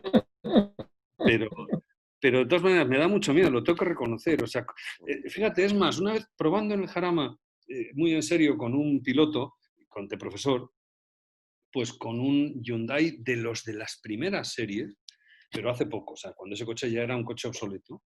Me parece que el récord de ese coche era 1.59. Pues yo estaba rodando en 2.3, constantemente, 2.2, 2.1, y me dice el piloto, bueno, en cuanto yo me baje, tienes el coche por la mano. Y le dije, no, en cuanto tú te bajes, no voy a igualar estos tiempos. Dice, pero te quito 80 kilos. Digo, no, me quitas 80 kilos, pero me quitas la confirmación de que lo estoy haciendo bien. ¿Sabes? Es decir, cuando te metes hasta la cocina, sí, de acuerdo, has memorizado perfectamente el punto de frenada y sé a qué vueltas vengo, a qué velocidad, lo sé todo. Pero si no estás tú, es decir, eso es que lo traigo de los rallies. Es decir, en los rallies, en el coche, no cabe duda que van dos cabezas. Y si una se equivoca, la otra canta. Yo hoy me vais a perdonar, pero estoy tan a gusto que me he empezado a fumar un purito, lo siento. Lo siento por los espectadores que a lo mejor no compartan esto. Pero A mí veo a Carlos Enrique. poco de esto. ¿Y eso qué es, Carlos Enrique de Salamanca? Cuenta, ¿no? Era un brandy. Era un brandy. Bien, bien. Pues mira, esto es agua mineral San Pellegrino, pero está buenísima. Por cierto, Joaquín, por los tiempos que has dicho, me parece que sé el coche que era. Si es en el Jarama, sé qué coche era. ¿Cuál? El coche que has dicho en el Jarama. Hyundai, era el Hyundai. Era un Accent. Sí, justo de los primeros que corrieron. Sí, sí. Que rondaban los 2 minutos, luego ya pasó al coupé y el coupé bajó mucho. De hecho, fíjate, ese día estaba rodando con el coupé, yo creo que Luis Villamil, que fue el que lo desarrolló principalmente, el coupé. Ese y el con Getz los sellos. Aquel día, que era un día de agosto que hacía un calor de morirse. Oye, Diego, tú querías hacerle una pregunta a Joaquín. No, Diego no tiene audio, no sé qué le pasa. Estás muteado, Diego. Ahora sí que había un poco de ahora ruido sí. aquí. ¿Cuál es tu primer recuerdo de las carreras o el primer contacto que tuviste tú con las carreras? Pues mira, el otro día tuve el honor de escribir un artículo sobre eso, porque mi primera carrera fue una carrera de Fórmula 1 que me llevó mi madre al circuito de Jarama en 1970, en abril, hizo 50 años. Joder, 50 años. Y fue el accidente entre Jackie Ickx y Jackie Oliver. Aquello fue como una llamada de atención. Yo me tenía que quedar en esto. La verdad es que mi bisabuelo ya corrió en coches en 1911. Mi abuelo intentó hacer pinitos con un cuñado suyo, que era tío abuelo mío, y fabricaron coches de carreras en los años 20. Mi madre, una vez aposté con ella que aquel coche, si era un Bentley o era un Rolls, y me ganó la apuesta. Con lo cual, en mi familia lo de los coches sí funcionaba. Pero a mí me daban miedo, fíjate tú lo que son las cosas. Me daba miedo de niño el ruido de los coches de carreras, mucho miedo. Y no lo pasaba nada bien. Entonces, cuando se murió mi padre, con 13 añitos, me llevaron al Jarama y de repente descubrí que aquel ruido ya no me daba miedo. De hecho, el señor que me invitó y que me consiguió las entradas, que moriría pocos meses después, se llamaba Pedro Rodríguez, y del que tengo pues también algunos recuerdos, como Los Gemelos o como Sonorak de Yardley Team BRM, pues aquello fue el descubrimiento de un mundo que era capaz de hacerme hervir la sangre, pero que la sangre me la habían puesto después de 3 generaciones, es decir, que era una sangre que se inflamaba demasiado pronto probablemente. Pero mi primer recuerdo grande y que es imborrable, o sea, sigue siendo mi recuerdo de cualquier día, es el Gran Premio de España y el accidente en el que Andrés Mas se metió en el fuego a sacar a Jackie Ickx. Eso está aquí y aquí, en el corazón. De hecho, cuando me hicieron presidente de la comisión de oficiales de la FIA, insisto, gracias a ser español y gracias a representar a los mejores oficiales del mundo, que son los de este país, lo primero que se me ocurrió fue que había que hacer 2 cosas. Primero, volviera a pasar lo que me había pasado a mí, o sea, que un oficial no pudiera debutar en las 24 horas de Le Mans, que eso es una estafa a los deportistas, ¿no? Que los pilotos de Fórmula 1 se tienen que saber el reglamento y los comisarios no se lo saben ni por el forro. Bueno, ahora ya no es igual, pero en aquel momento sí lo era. Y en aquel momento hablamos del año 11, o sea, no estamos hablando del siglo XV, no, de 2011. Los comisarios de la Fórmula 1 se designaban a dedo y era raro que se supieran el reglamento, muy raro. Bueno, pues lo siguiente que se me ocurrió fue que había que premiar al mejor oficial del mundo y que como empezábamos en el año 2011, todos los oficiales de épocas anteriores pues se quedaban sin premio, ¿no? Entonces que debíamos empezar ese año 11, en lugar de premiando al mejor oficial del año, premiando al mejor oficial de toda la historia. Y se me ocurrió hablar con Jackie X para que me echara una mano y conseguimos que el mejor oficial de toda la historia del automovilismo, el primer agraciado con el premio al mejor oficial del mundo, fuera Andrés Mas Martín por esos hechos de abril de 1970. Lo malo es que el pobre Andrés se murió una semana antes y el premio que se entregó en Nueva Delhi lo recogí yo, con lo cual, si habéis notado que me estoy emocionando, estaréis en lo correcto. Sí, sí. Estaréis en lo correcto porque para mí fue auténticamente un honor y una emoción recibir ese premio. Fíjate, 45 años después, ¿no? 40 y tantos años después. Oye, Joaquín, ¿y qué? Perdona, Ramón. Carlos, No sé si se lo habéis preguntado antes, pero creo que también Joaquín tiene muy buen recuerdo de una vez que tuvo que hacer de anfitrión de alguien que ganó 5 campeonatos del mundo. Bueno, sí, pero no fui de anfitrión, lo secuestré y me lo quedé para mí solo. Yo lo he suavizado. Sí, sí. Es Juan Manuel Fangio, con el que tuve el honor de compartir mesa y mantel y tarde de charleta en Jerez, justo antes de un gran premio, no sé qué año fuera, los años 80, pero no me acuerdo qué año fue. Y la verdad que ha sido una de las conversaciones más enriquecedoras de mi vida, porque claro, vamos a ver, a un loco de las carreras como yo, que desde niño no he hecho otra cosa que leer cosas de carreras, de repente cuando te encuentras que conoces personalmente a tus ídolos, es como hablar con Dios y que te conozca la voz, macho. O sea, es que yo no puedo haber sido más afortunado. No, es imposible. O sea, yo me acuerdo que el año que se cumplieron 30 años o 40 años de la Fórmula 1, en el año 90, se Balestre invitó a todos los campeones del mundo. Y yo estaba entrando, me acuerdo, en el Museo del Quai d'Orsay con mi mujer y salía Fittipaldi. Y de repente digo, ¡Fittipaldi! Lo dije tan alto que el pobre Fittipaldi se asustó y se abrazó a su mujer como para protegerse, ¿no? Pero es que en la cena aparece Mario Andretti. Y yo me dirigí a Mario Andretti para pedirle que me firmara un autógrafo en el menú de la cena. Y no me salía la voz. O sea, tú eres mitómano. No soy mitómano, es que era Mario Andretti, macho. Vamos a ver.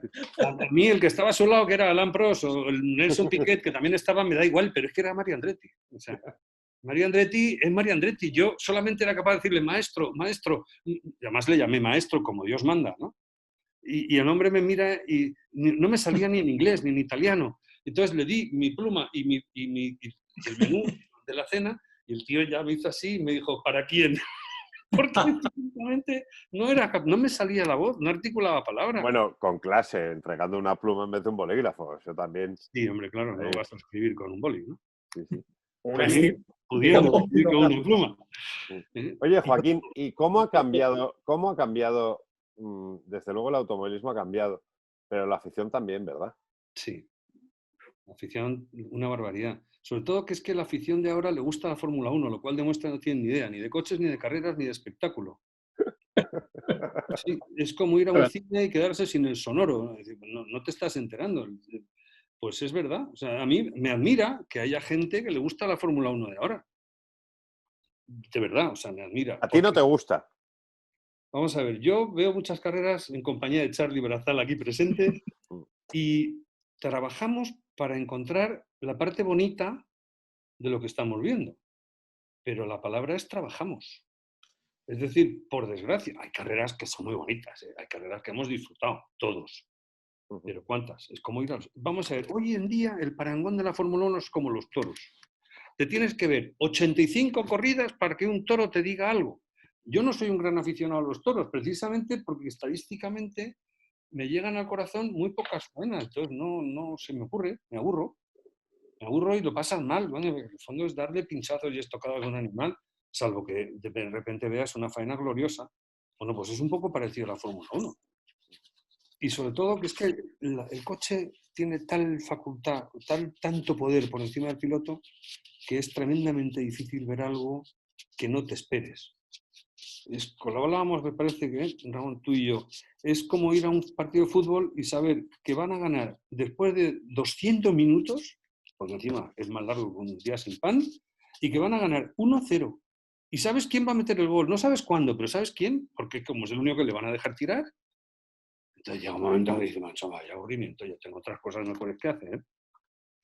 En fin, yo por eso también os decía, las carreras han cambiado, pero el control que ahora las marcas tienen de los reglamentos está imposibilitando que el espectáculo mejore. O sea, sin un cambio absolutamente radical, que a lo mejor esta pandemia ayuda, mandando a la quiebra a más de uno y teniendo que empezar de cero, a lo mejor las cosas podrían volver a cambiar, porque además la fórmula que funciona, todos sabemos cuál es, si es que estaba ya inventada. O sea, a nada que los chasis se puedan comprar y vender, se puedan alquilar, se puedan ceder, a nada que los motores sean muchísimo menos sofisticados para que los puedan mantener 4 mecánicos y no 50 ingenieros con telemetría y con planetas enteros funcionando a la vez para hacer las verificaciones, a la que volvamos eso, algo que sea más espectacular, más de andar por casa, pues volveremos a tener una Fórmula 1 tan bonita como puede ser el tenis.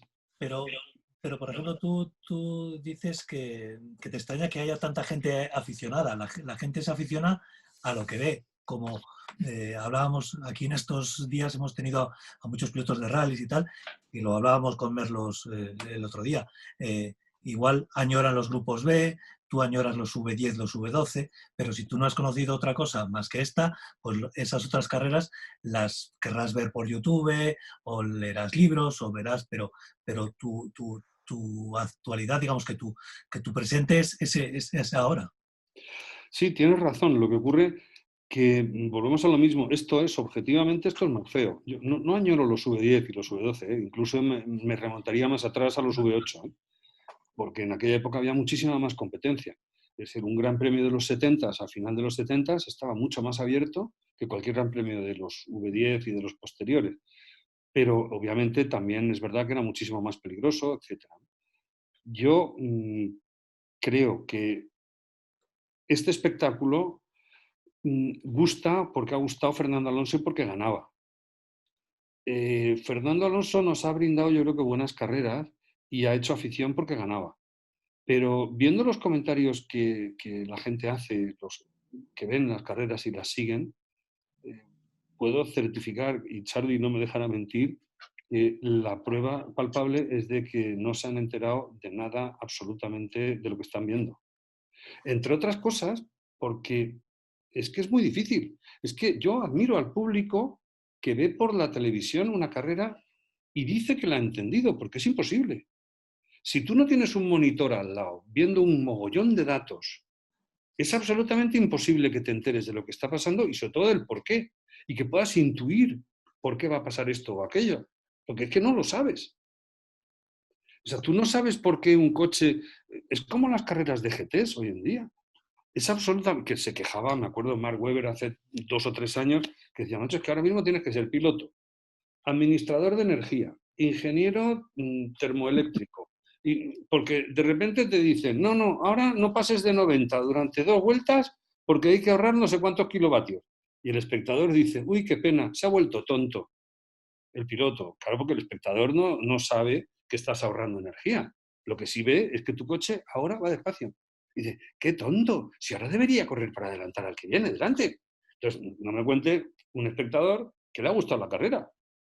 Porque, hijo mío, si es que no sabes lo que estaba pasando, luego no puede... Si te ha gustado eso, tienes algo estropeado. Bueno, pero dicho con No todo sé, yo, cariño. yo, por ejemplo, recuerdo que retransmisiones en televisión española que daban la salida, cortaban para dar el tenis a no sé dónde y nos enterábamos de cuándo había acabado. O sea, que quiero decir que te doy la razón en muchas de las cosas y igual es lo que está pasando en la sociedad actual, que es como lo que pasa con estos teléfonos y las redes sociales y tal, que parece que estamos enterados, pero no nos enteramos de nada. Claro, es que Quiero fíjate, decir que en aquella época ya sabíamos que no estábamos enterados y luego teníamos que ir a la semana siguiente a comprar una revista y enterarnos de verdad de lo que pasaba. Y ahora, Dilo, Autoebdo, dilo. teníamos que ir a comprar. bueno, y antes que no existía Y antes Autoebdo. que no, Autoedo, que es anterior. 4 tiempos. Sí, sí, sí. Pero No, que pero sí, tienes razón. Lo que pasa es que, bueno, que ahora están las comunicaciones de los pilotos, están, ¿sabes? Es una parte de espectáculo, aunque digamos que que la lectura de la carrera completa solo la tienen el piloto y el ingeniero, que es lo que tú dices. claro. Pero digamos que una parte sí la... Pero sí la Juanma, puede tener. imagínate, que estoy 100% de acuerdo en lo que dices, tú imagínate con todos los aditamentos que tenemos para hacer un guiso maravilloso hoy en día, y además para retransmitir una televisión con cámaras on-board, con gráficos de todos los colores, imagínate si eliminas toda la parte de datos manipulables desde la central del equipo y conviertes el coche en algo conducible solo por el ser humano que va dentro.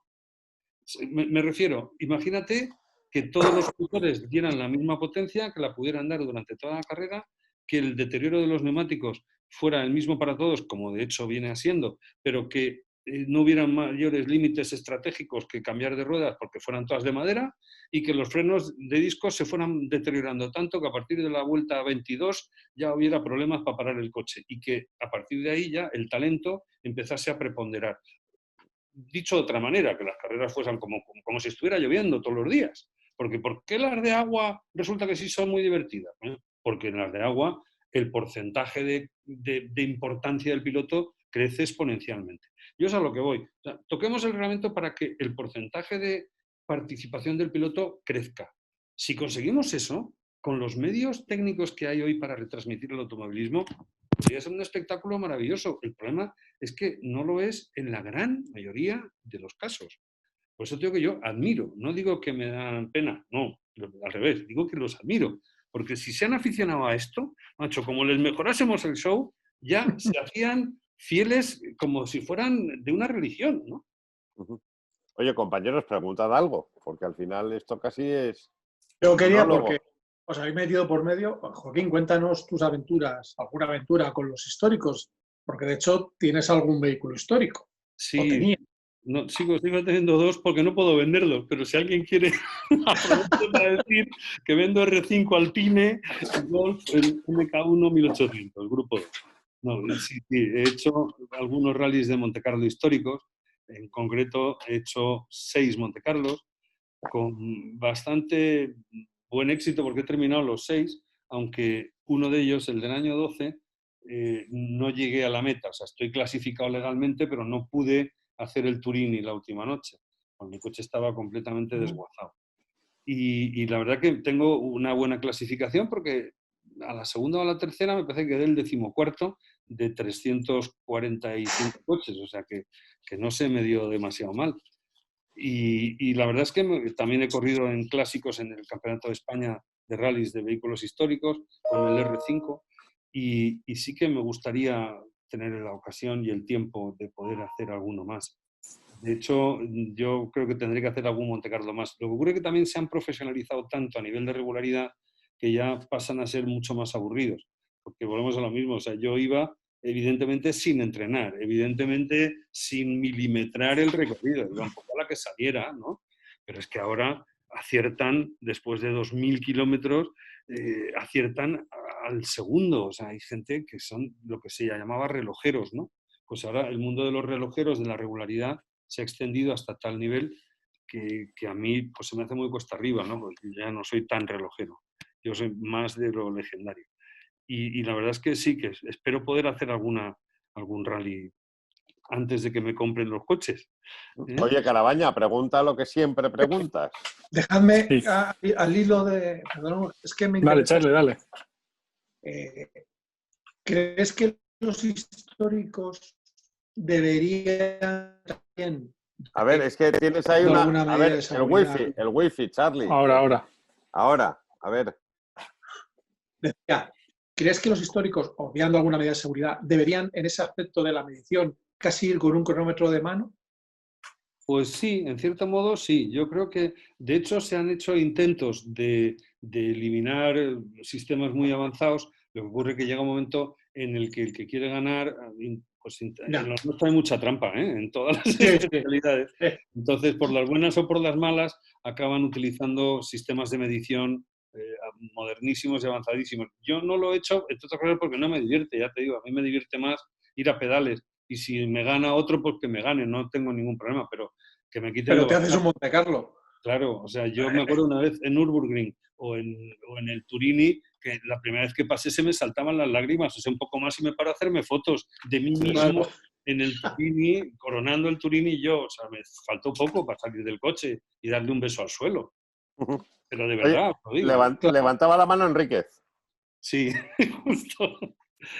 Con Se ha Enrique puesto los he hecho cascos y se vuelve a no oír. Es que Pero mi no se le- compañero se llamaba Enrique, perdón, Enrique. No se le oye a Carlos. No, que no tienes Carlos, el audio puesto. estás muteado. No tienes el audio. No, quita los cascos. A ver, quita los cascos de ahí porque no se te escucha. Me temo No. que Nada, si he no. quitado los cascos y no se le escucha, es un problema del Zoom. Tienes que salir de la reunión y volver a entrar. Eso es.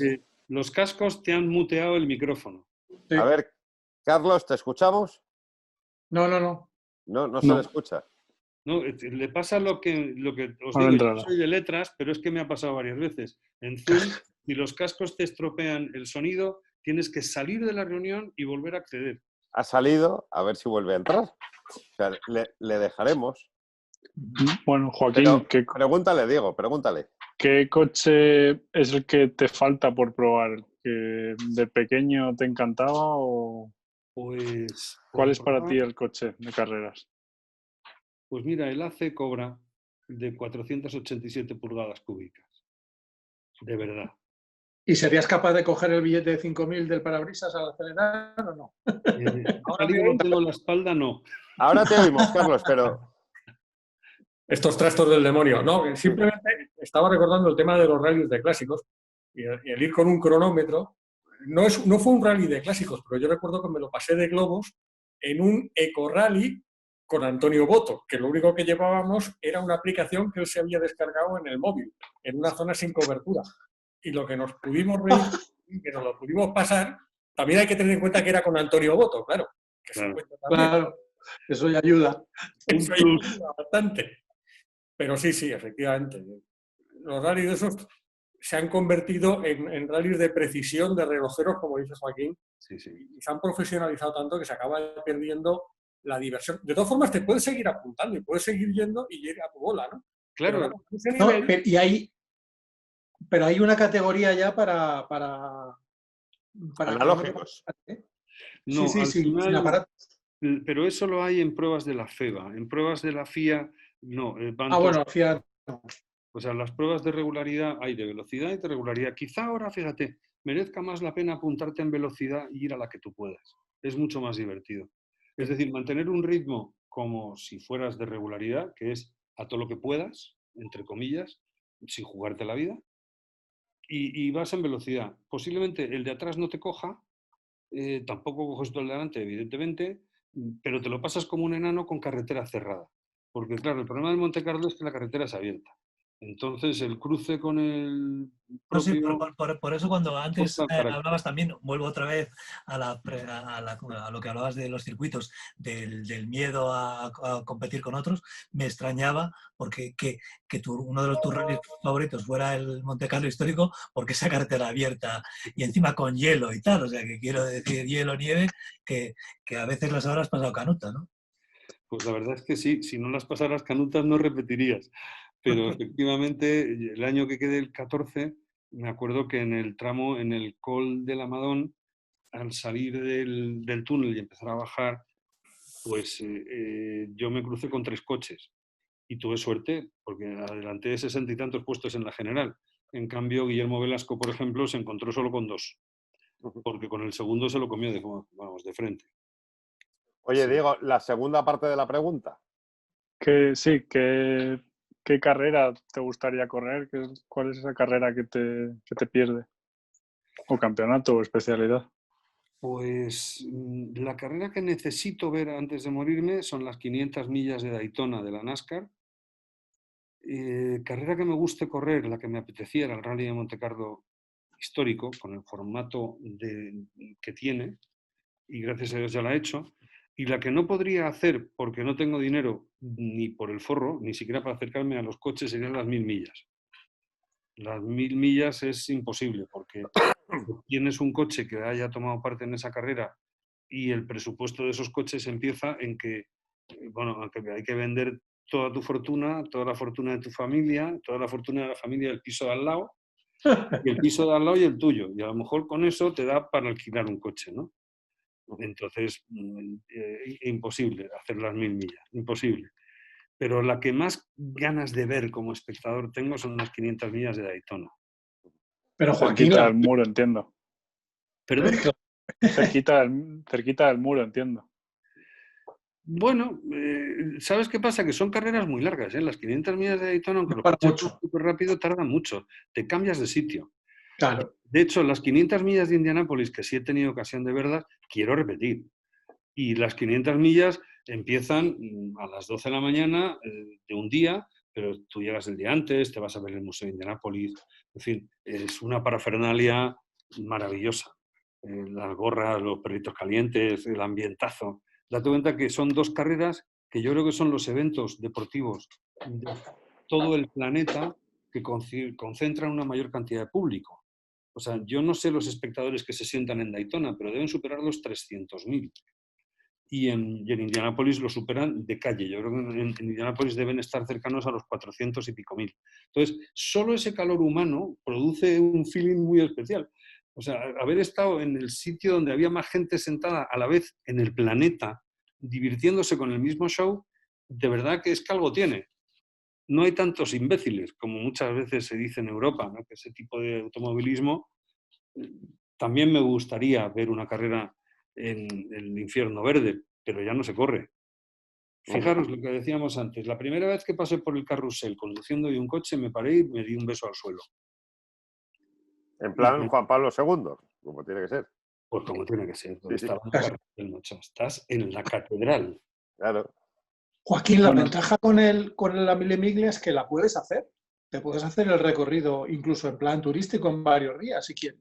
Sí, pero no es eso. O sea, no es lo mismo, lógicamente, pero oye. Es que la Mille Miglia hoy es el museo rodante más espectacular de los clásicos del mundo, ¿no? Entonces, por eso es por lo que me gusta. Fíjate, te compro lo que dices. No me importaría, y eso sí lo puedo hacer, es ir a verla de espectador. Para ver los cochazos, porque es que son increíbles, ¿no? Y lo que también me ha dicho alguien que ha corrido, Carlos de Miguel y precisamente Pepe Ruiz Thierry, que es un poco triste, porque las carreteras están tan descarnadas que destrozas los coches. Que te da pena, ¿no? Vas con el corazón en un puño, cada vez que haces ¡bumba! Y das un golpe, claro, es que estás dando un golpe a un aparato que son de 2 millones de pavos o más. Y oye, sobre todo que son al hilo de esto, ¿qué te parece que el Dakar vaya a recuperar a los coches clásicos para hacer el rally? Esto que estamos comentando, a mí se me ha cogido el corazón igual a pensar en las joyas. ¿Les vas a pegar otra paliza de la que sobrevivieron? No sé, yo no lo termino de ver. ¿eh? No, yo sí, porque además es que... pero es distinto, es decir, son coches que nacen para sufrir, los del Dakar, ¿no? Entonces ya sufrieron uno, también es verdad. Los vuelves a hacer para que sufran. Y el problema es qué se considera un pura sangre en automovilismo, que es una discusión filosófica que llevamos años, ¿no? Que es un thoroughbred. Pero claro, tú te compras un AC Cobra 487 o 489, no me acuerdo, pulgadas cúbicas, y es el coche que llevaba Carroll Shelby o el que llevaba fulanito de Bastos en la carrera tal. Muy bien. Pagas un fortunón, miles? Por ejemplo, y de repente se te rompe un piloto. Si sustituyes el piloto, ¿ya no es el mismo? oye, ¡pum!, me han dado un golpe en aparcamiento. Si arreglo la chapa, que es como restaurar un cuadro. Es decir, hoy en día la tendencia es que la restauración sea poco intrusiva y tal y cual.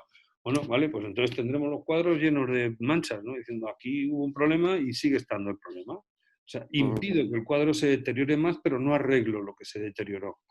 Yo creo que es una cuestión de pura filosofía, pero en los coches del Dakar, que es tu pregunta, yo no lo veo, porque son coches, insisto, nacidos para sufrir y que los podemos volver a hacer, que nazcan para volver a pasarse un Dakar. Y con la tecnología de ahora, incluso sufrirán menos. Oye, Joaquín, ¿y alguna anécdota que haya prescrito? ¿Que haya prescrito? Sí, que se pueda contar. La de los 116. ¿Eh? Pues, a ver, perdón, es que me llamaban por teléfono y no me he enterado. La segunda parte, Ramón. No, digo, algo que haya prescrito que se pueda contar. De tu Pedro vida Martínez de la Rosa, por ejemplo. De tu vida en las carreras, me da igual. Ejemplo. Pero hablamos de algo que sea más bien verde, más bien marrón, No, más bien...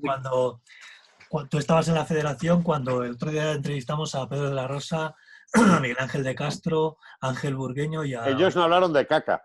Y no, ellos dijeron que era Carlos Abella el que les tutelaba cuando aquello del Racing for Spain, y decían que hicieron bastantes barrabasadas por ahí en Inglaterra y tal, pero que afortunadamente no existían teléfonos móviles, que si hubieran existido ahora los teléfonos móviles en aquella época, que seguramente que no hubieran seguido en el equipo. Pues posiblemente. Bueno, pues mira, dos cosas. La primera, que me la habéis puesto a huevo y esa no puedo dejar de contarla. Racing for Spain es un invento mío. El que inventó la palabra Racing for Spain fui yo, y os diré de dónde la copié. La copié de las dos colas del Lola T600 de Emilio de Villota y de Guy Edwards, que corría en el año 81 en prototipos. Y ahí ponía Rizla, que era uno de los patrocinadores, y ponía Racing for Caritas. Y era que ellos hacían una especie de crowdfunding y del dinero que daban para Caritas, pues la mitad se la quedaban ellos, o si a ellos les dabas 10, ellos daban 10 a Caritas, en fin. Y aquello del Racing for Caritas se me quedó. Y cuando de repente intentamos montar un programa de ayuda a pilotos españoles, se me ocurrió decir, coño, ya está el nombre, Racing for Spain, en lugar de for Caritas, for Spain. Y dicho eso, una anécdota marrón de Pedro de la Rosa, pero muy divertida, fue en un Gran Premio de Hungría. ¿Te estás riendo porque te la sabes ya o qué? Oh, no. Pues estábamos en la parrilla de salida de un Gran Premio de Hungría de Fórmula 1 y estaba en el Arrows, Pedro, y yo estaba al lado de Reyes, de su mujer, que tenía los cascos puestos. Y de repente, un calor de morir, típicamente húngaro, y empieza a perder un fluido el coche de Pedro. Y entonces el mecánico se empieza a agachar, perdemos un fluido, empieza a haber revuelo, lo tocan, lo prueban, no lo identifican. Y de repente Reyes dice en los cascos, Pedro, ¿es pipí? Y el casco de Pedro hizo así. Entonces, esa es probablemente la anécdota más divertida que me han pasado en las carreras últimamente. Y otra fue que de repente llegó a Monza al parking del Gran Premio de Italia y estaba medio lloviendo y de repente, claro, los cristales estaban empañados. Y de repente unos señores mayores, viejecitos, me ayudan a aparcar para que pudiera aparcar marcha atrás. Y me acuerdo que Carlos Gracia, que estaba conmigo en el coche, y otro señor, Tomás, creo que era, cuando se bajan, me acerco a los viejecitos y digo, maestro, muchísimas gracias, es un honor. Me dice, ¿pero qué haces diciéndole eso a este señor? Y eran Phil Hill y Froilán González los que me habían ayudado a aparcar. Unos señores mayores. Decías de Balestre, ¿no? Sí. ¿Perdón? Que decías de Balestre.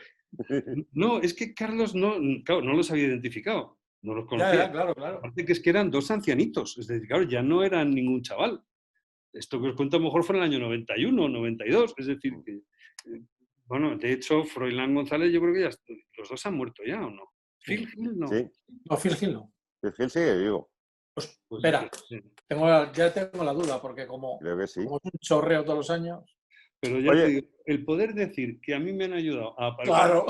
Gil Gil y Froilán González, que estaban juntos, claro, es que yo no me bajé del coche y me puse de rodillas de milagro.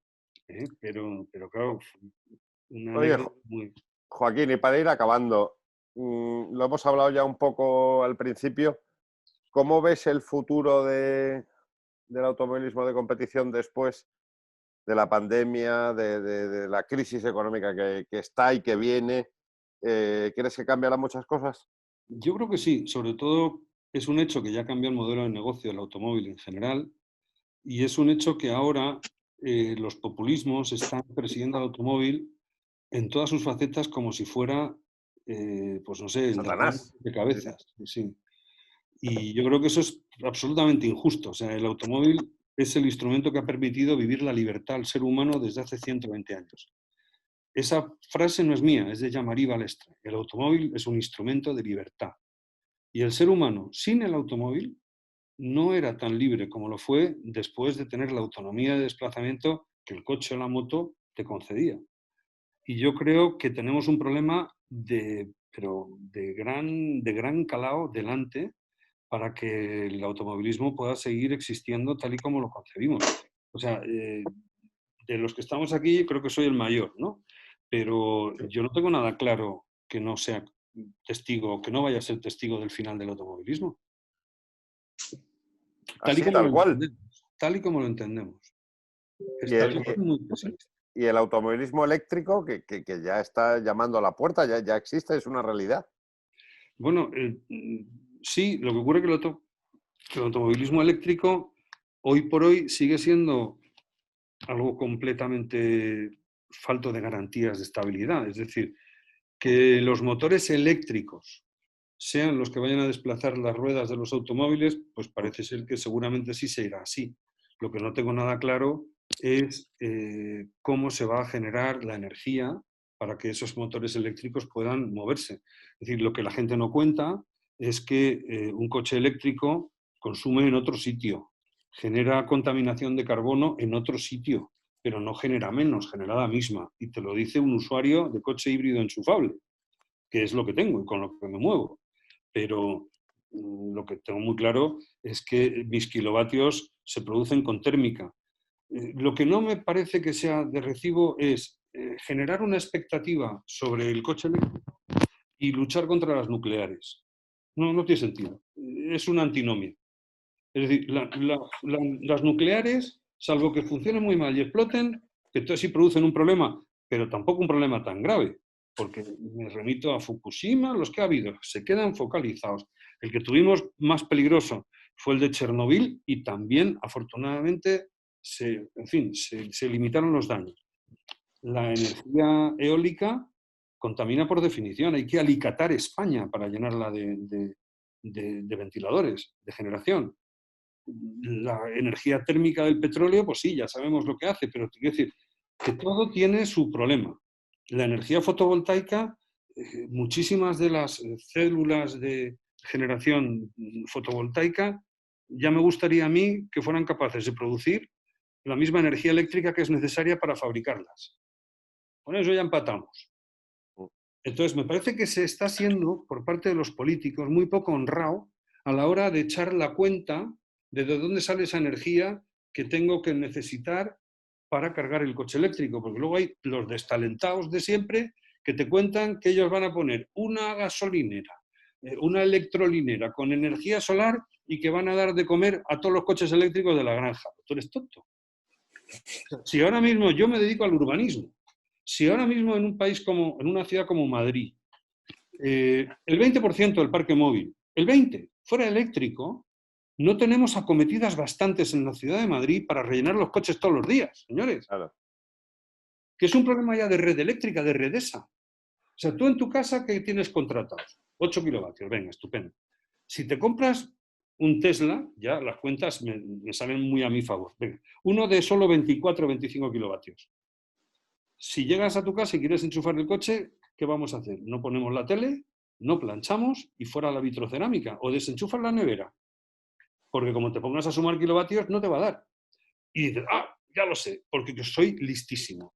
voy a aumentar la potencia. Llamas a Iberdrola y te dice, sí señor, de 8 pasa usted a 12. Venga, ya está, ya he pasado a 12 kilovatios. Ya tengo 12.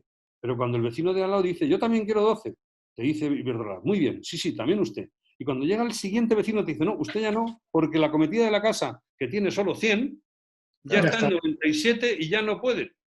Ah, amigo, entonces ¿qué hay que hacer? Hay que cambiar la cometida de la casa. Bien. Y cuando cambias la de la casa, ¿qué te pasa? Hay la subcentral que ya no te da.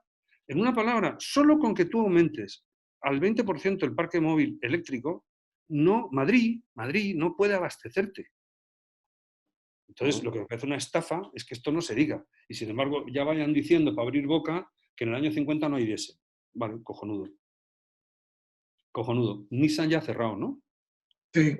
Claro, con la reforma laboral que ayuda mucho. Venga, vamos a quitar la reforma laboral. Venga. Y ahora creo que vamos a nacionalizar la Nissan y vamos a fabricar no sé qué.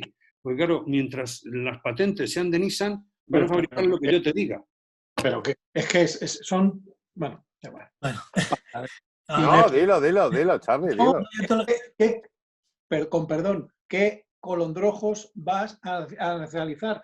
4 paredes ¿Claro? y 800 máquinas que no valen para otra cosa que para hacer componentes o para ensamblar furgonetas o camiones de Nissan. Pero estamos, como has dicho tú antes, Joaquín, ¿estamos tontos o qué? Claro. Es que, pero ese es el nivel que tenemos. Yo he pensado antes cuando Joaquín decía lo de los protocolos de la Fórmula 1, con lo que ha empezado para que los camiones puedan entrar o salir, como Williams creo que está ahora, hoy justo ha salido tal, porque... Hoy Rocket, su principal patrocinador, el title sponsor, se ha caído. Por eso que se ha caído y que dicen que está en venta y tal. ¿Por qué no nacionalizamos Williams? Cuando vengan al Gran Premio de España la nacionalizamos, la hacemos española, ¿no? Bueno, si lo bueno de nacionalizar las fábricas es que las nacionalizas con el dinero público, con todo el mundo sabe, no es de nadie, según este gobierno. Claro, si tú dices, voy a nacionalizar Nissan, estupendo. ¿Esto qué quiere decir? Que me quedo con la empresa. Paredes, maquinaria, utillería, eso vale un dinero. Y como en España sigue en vigor la ley de expropiación forzosa, me lo tienes que valorar y pagar. Venga. Pero vamos a empezar la pieza de valoración y ya tardaremos años en pagar. Entonces, venga, los 3.000 tíos de la calle que vengan para acá, que empiezan a trabajar el lunes. ¿Quién paga los 3.000 sueldos? La máquina de hacer billetes. Oiga, que yo ya no tengo máquina de hacer billetes, que la tiene Europa, ¿eh? Claro. Y ahora, una vez que empezamos a pagar desde la nómina de los 3.000, que también haya dicho un jefe sindical que le iba a decir a los japoneses que esto es un deshonor. Y como lo del honor lo iba muy a gala, que seguro que con eso cambiaba de opinión y volvía a abrir la empresa. Y este tío, este desahogado, se cree estas cosas. Lo malo es que de ese sindicato, que yo creo que era UGT el que lo ha dicho, estoy seguro que los sindicalistas, pues, hombre, los pobres, pensando que su empleo está en juego, se lo deben de creer. Yo no lo entiendo. Que alguien se pueda creer que cuando decirle a un japonés, es que usted pierde el honor si cierra la fábrica de Barcelona. Digo, ya, y si no la cierro pierdo el dinero y me gusta más el dinero que el honor, imbécil. Sobre todo porque el dinero no es mío, el dinero es de mis accionistas. Y mi honor va en proteger el dinero de mis accionistas. Pero bueno. Exacto. Y como dice el dicho, entre el honor y el dinero, lo segundo es lo primero. Sí. No, pero sobre todo es que la nacionalización de una industria automotriz, si no tienes patentes, ¿qué vas a hacer? ¿Vas a Claro, por eso camión? digo que es que... ¿Y vamos a fabricar componentes del camión? ¿De qué camión? No, es que, señor Nissan, que se va a traer usted aquí todo para España, que nacionalizamos hasta lo de Japón. Joder, no tiene otra cosa. Es que no puede ser. Joaquín. Antes, por privado, hemos estado hablando, Ramón y yo, de la posibilidad de que nacionalicen también el equipo Williams de Fórmula 1. Y hasta habíamos organizado un poco la plantilla, ¿verdad? Sí, como pues era, a ver... Eso lo habéis hecho a mis espaldas. Yo no estaba en el... No, ya está hecho, ya está, y hay que ponerlo en Twitter. La marquesa de Grid Girl y papá eliminando la competencia. O sea, contra Ferrari... Claro. En fin, acabamos de perder no sé cuántos suscriptores en YouTube, pero es que me da igual. Joaquín, por volver a las carreras, ¿qué opinión tienes tú de las carreras de coches eléctricos? No he podido ver ninguna entera porque me he cortado las venas antes del final. Ojo que el domingo tenemos a Manuel Ortiz Tallo hablando de la Fórmula E aquí. Es muy buen amigo. Sí. Y vamos a ver, yo creo que las carreras de coches eléctricos, tal y como las planteó Alejandro, que tampoco es un gran aficionado a esas propias carreras, sí que lo es a las carreras de coches. Vamos a ver, no es comparable las carreras de coches eléctricos con las carreras de Fórmula 1, de turismos o con motores de explosión, no es comparable. Dicho esto, ¿que es necesario el espectáculo? Sin duda. ¿Que está dirigido a un target group del que yo no formo parte? También, sin duda. Yo no soy nativo digital, como evidentemente se nota nada más verme la cara. Esto va más por ese lado. Esto va más por demostrar que sí se puede tener carreras de coches eléctricos, pero, por ejemplo, si lo que hablábamos antes es la cantidad de contaminación que genera, no te digo nada. La necesaria para recargar las baterías de los coches del campeonato de Fórmula E es tal que si salieran esas cuentas y de dónde salen los voltios, bueno, se caía el templete entero. Pero yo creo que las carreras no me han gustado mucho, las que he visto, me han aburrido, porque no soy capaz de entender por qué no pueden disponer de toda la potencia. Volvemos a lo mismo, es decir, son coches que la administración de la potencia es tan importante que pierden mucho la espectacularidad de la carrera. O sea, a mí no me gustan ni las carreras de coches eléctricos ni las carreras de GTs, como he dicho antes, en las que el componente de administración de energía pasa a ser muy importante. Yo, fíjate, preferiría que hicieran la carrera todavía más corta y a carajo sacado desde que empiece, serían muchísimo más divertidas. Pero bueno, es que tienen que ser así por necesidades de la administración de potencia y del consumo de energía de los motores. Pero yo estoy seguro que irán evolucionando tecnológicamente para que las carreras sí puedan ser mucho más puras en este sentido. Que aunque sean cortas o más largas, o lo de cambiar de coche me parece una gran idea para poder empezar otra vez lleno de energía y con un coche totalmente nuevo, pero la verdad es que los pilotos tampoco son lo más espectacular del mundo, algunos sí, y la verdad es que no lo he seguido, pero me parece que hace falta, y además lo que me enorgullece mucho es que el promotor es una empresa dirigida por un amiguete, con muchos españoles dentro. Oye, Joaquín, y tenemos que hablar también, para ir, yo creo, acabando, porque estamos ya a punto de batir, si Carabaña me lo confirma, estamos a punto de batir el tiempo de vídeo más largo de este confinamiento, que lo tenía el título Teo Martín, pero es que aquí hay mucha tela que cortar. La simulación. Sí. ¿Qué te parece? Me encanta. Sí. Sobre todo en épocas de pandemia me parece fantástica. Pero yo creo que tú eres más de slot. No, yo soy, vamos a ver, de simulación, tengo un simulador en casa, pero no he sabido conectarlo porque no soy, como digo, nativo digital, con lo cual me limito a jugar a los 2 o 3 juegos que tengo descargados. No, yo creo que la simulación es fantástica, pero fantástica porque permite hacer algo muy parecido a las carreras a dos colectivos que no pueden hacer las carreras de verdad, que son el colectivo que tiene limitaciones físicas para poder entrar en el mundo del automovilismo real y el que tiene limitaciones económicas, porque claro, el precio del simulador es mucho más barato. Y ambos colectivos pueden disfrutar mucho de las carreras. Luego tiene otro componente que es el componente de entrenamiento para el conocimiento de circuitos, para la puesta a punto de coches, es decir, lo que es la simulación, porque los simuladores se han implantado en todos los equipos porque funcionan, ¿no? Entonces, en ese sentido, yo soy un acérrimo defensor de la simulación. Y del slot lo que soy es un enfermo. Es decir, como me gustaban coches, es por lo mismo que en alguna ocasión me dedicaba a producir espectáculos, porque si había un espectáculo que me apetecía verlo y no me lo echaban, pues chico, pues prodúcelo y lo ves. Y esto es igual, si había un coche que me apetecía tener, pues ahora que vais a hablar del Delta S4 es nuestra próxima estrella, o sea que espero que nos hagáis una mención. ¿Cómo, ¿Sí? cómo? ¿Sacáis un Delta S4 en vuestra marca de slot? Sí. Sí. ¿Cuál? Pues no lo sé exactamente, pero si brujuleas en SRC, nuestra página web, verás que ya estamos muy avanzados, ya están los moldes prácticamente terminados y los coches se van a empezar a inyectar, yo creo que para el verano. Para el verano están en el mercado. Oye, ¿os queda el Ford Capri de las 24 horas de Spa de Alex Soler-Roig? ¿Alguna unidad? Sí. Pues no lo creo. ¡Oh! Pero podemos buscar. Es que, ¿sabes qué pasa? Que lo que ya fabricamos es muy poca cantidad, porque Donde tuvimos un problema grave fue pensar que se podían hacer 1000 unidades de cada versión, de cada modelo. Y no, se hacen 300. Porque nuestro éxito es que vendemos las 300. Y nuestra clientela, que está en todo el mundo, la gran mayoría son coleccionistas.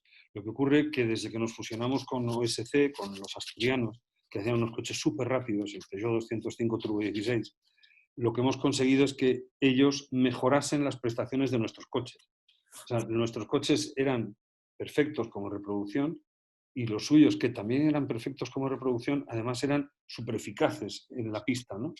Bueno, pues ahora los SRC Powered by OSC son un cohete. Y ahora hacemos dos gamas. Hacemos la gama de crono, que son los de más de carreras con menos detallito, pero los más rápidos, y luego la gama, digamos, de máxima fidelidad en la reproducción. Entonces, y lo cierto es que corren lo mismo el uno que el otro. Lo que pasa es que el de máxima fidelidad en la reproducción tiene más peso. Entonces, cuando llegan los enfermos del slot, pues sí, tiene 23 gramos más, que por lo visto son importantísimos. ¿Cómo lo sabes? Que tendríamos también que trabajar en aficionar a las nuevas generaciones, a los chavalitos jóvenes, al slot, que es Sí. algo que no está en una pantalla y tienen que entender que también hay una sensación de velocidad brutal. Bueno, acabas de tocar, has metido la mano entera en la llaga. Sí. Pero te diré para tu emoción que está ya produciéndose en gerundio. Llevamos 2 años en los que cada vez hay más niños que juegan de nuevo. Porque los niños en mi casa está. Sí, pero es que empieza a ser general. Es decir, el mercado se está...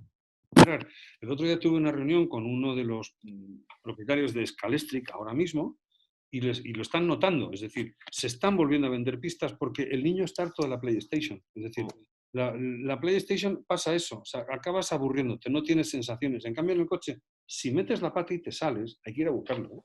Claro. Y si vas a buscarlo, tu coche no corre, pero el de tu rival sí. Con lo cual más te vale no salirte. No sé cómo decirte. Hay unos componentes de tacto y de física que los críos lo están echando.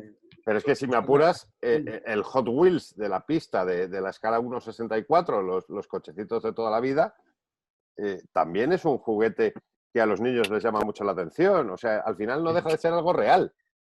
Claro, es que, digamos, es más real que la PlayStation. O sea, la PlayStation es tan buena y tan general y tan todo, pero sí, como volante y como cockpit y le pongo ya hasta física, sí, perfecto.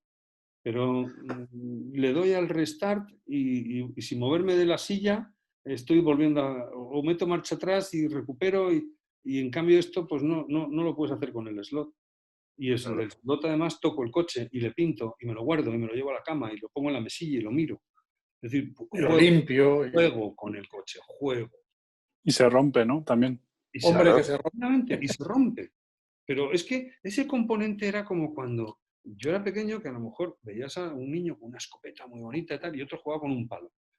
Oye, yo he tenido algún palo que me han gustado más que la escopeta más bonita, porque ese palo exactamente tenía lo que tenía que tener y en su sitio, no sé cómo decirte. Sí. Son elementos para jugar. Y el juego es tan importante que yo creo que se está recuperando.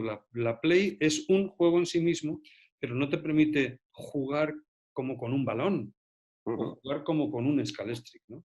Eso es. Y luego el componente de tenerlo. O sea, yo, dentro de lo que cabe, estoy un poco a medias entre lo que es la videoconsola y la Scalestric. Tú eres un niño, Carabaña, eres un niño. Ahora mismo voy al salón y tengo ahí mis coches de Scalestric cuando eran pequeños y es algo que un videojuego no... Claro. Es que efectivamente un videojuego no vas a coleccionar el CD, ¿no? O sea, y la virtualidad de los coches pues hace eso, que no puedas tocarlos, que no puedas poseerlos en el sentido material. Y al final, pues ya te digo, esto, Ramón, yo estoy encantado porque, en fin, es un negocio que se había muerto y que está rehabilitando, que está reviviendo progresivamente, pero cada temporada aumentamos exponencialmente las ventas, ¿eh? Y nosotros nos alegramos. Creo, además, si me lo confirma Diego Carabaña, que ya hemos hecho el vídeo más largo de los que teníamos aquí con el señor Verdegay, que ha batido a Habrá Teo que dar un Martín. premio, ¿no? Habrá que dar un incentivo. Habrá que hacer algo. El maillot amarillo. Sí, sí. Oye, si queréis apuntar alguna cosa más, preguntar algo más, porque al final, oye, yo le dije a Joaquín esta mañana cuando cerramos el vídeo, no, es que lo normal es hacer 40 minutos, pero es que nos hemos ido casi a las 2 horas. Se te ha faltado una hora. Pero es que, macho, es culpa vuestra. O sea, me Claro. sentáis con un grupo de amigos a hablar de coche. ¿Pero qué pensáis? ¿Que esto dura una ¿A quién se hora? le ocurre? Claro, claro. ¿Eh? ¿Queréis ¿A quién se preguntar? le ocurre? Os emplazo a que, como no llegamos a 10, nos Sí. veamos en una terraza y que Correcto. lo Ya. celebremos. Claro, ya podemos, ya podemos. Una merienda cena porque hay que echarle un rato y ya está. Ujú. O un desayuno, merienda, cena. Sí. Eso es. Sí, también. ¿Alguna pregunta más para ir terminando? No, porque a mí me está esperando un buen amigo de Joaquín, Ricardo Sánchez Lamas. Mañana hacemos un rally de simulación en directo y tenemos que ajustar unos detallitos, así que Pues vamos dale muchos a... recuerdos a Yo por mi Ricardo. parte ya, aparte yo con Joaquín hablo más. Claro. La COPE ahí con Carlos Miquel y eso, ¿no? Y Y GPKs, que yo no te creo creas que tú. También, sí, ahí. bien, no, yo sobre todo en la COPE, Ya, ya. Menudo lujo tener a Joaquín contándote en primera mano el accidente del 70. Hombre, Claro, esas cosas. No, es que no sabéis qué emoción. Me habéis hecho emocionar otra vez. bueno, es la idea, que al final la gente vea estos vídeos de todos los protagonistas de la competición en su casa y que vean que estamos todos absolutamente igual y que si sirven para desconectar un ratito y poder estar ahí una hora o en este caso un poco más pensando en carreras, pues ya nos damos por bien pagados. Pues nada, y yo encantado. Lo que siento es haberos hecho gastar tanto tiempo conmigo, pero bueno, yo me lo he Buah. pasado muy bien. Y Nada, espero hombre. que los Esto es espectadores- como cuando lo que se paga por el canon en la Fórmula 1 es invertir, no gastar. Claro que sí. Fenomenal. Don Joaquín, Señores, gracias y espero que hasta pronto. hasta hasta dentro de muy pronto y esperemos, como decimos a todo el mundo, en una carrera. en una carrera.